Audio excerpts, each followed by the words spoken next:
I think from a spiritual standpoint, it's very empowering. And it actually, for us, is a chance for us to recognize our real priorities in life and gain a sense of clarity on what really matters. Family, community. From mosques to synagogues to churches, houses of worship across the U.S. are confronting a crisis that has emptied pews and prayer rugs. And the most obvious change is that we're not seeing each other physically. Benny Rogozhnitsky is the cantor or prayer leader at the Park East Synagogue in Manhattan. We're not meeting. And so a place that is a place of prayer and gathering has become somewhat desolate. And what we've had to do is we've had to adapt and go to an online platform. Good morning, Park East Synagogue. Like workplaces and schools, Park East Synagogue went in a digital direction with the help of YouTube and Zoom. I see you, Leah, Mom, in can the... you hear me? I hear you. Jews marked the holiday of Passover in April. Hello, everybody. I'm here to welcome all of you to our Zoom Pesach. It's a festival normally celebrated around the dinner table, but the Greenberg family of Long Island had to make do. Unfortunately, we all can't be together, holding each other around, giving hugs and kisses, but we're doing it virtually because this is what our family does. We do love, even though we can't touch each other. Orthodox rabbis in Israel granted special permission to use Zoom for Passover, despite a long-standing prohibition on using electricity on the Sabbath and other festivals. But even with this blessing, digital solutions don't work for everyone. You know, we have a lot of an older congregation.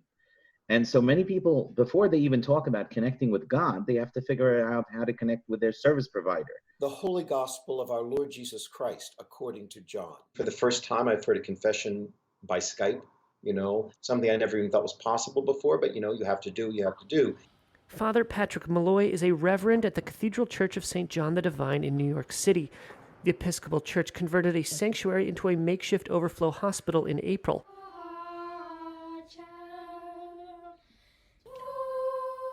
The cathedral's evening choir now performs for congregants on YouTube. And Father Patrick said he's noticed something since the church moved services online. Closing its doors to physical worshipers has opened it up to digital ones. Last night at evening prayer, there was someone from Finland, someone from Lapland who showed up. We now we know someone who's become so close to our community in California that she's become one of the people now who reads the scriptures at the daily office. So I think that as we move out of this and move back into sort of a new normal, I guess one of the questions I would have is, should we necessarily abandon all of our online connections? Maybe some of these things are really better done online than in person, or maybe we could do more of a hybrid. So I think there is going to be a lot that we're going to learn from this if we just really pay attention to the lessons that are being offered to us. Across the Hudson River, Muslims who attend the Islamic Center of Passaic County found quarantine came at the same time as the holy month of Ramadan. And while Father Malloy and Cantor Rogozhnitsky logged in and broadcast, Imam Sheikh Osama Salhiya counseled congregants to try a different spiritual path.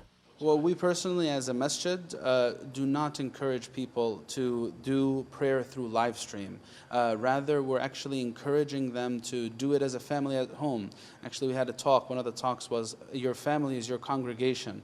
We told people this is a golden opportunity for you. Usually, there's such a busy schedule during Ramadan that people hardly have a chance to connect as a family with each other. So now, your family is your congregation. So that's what we encourage people to do.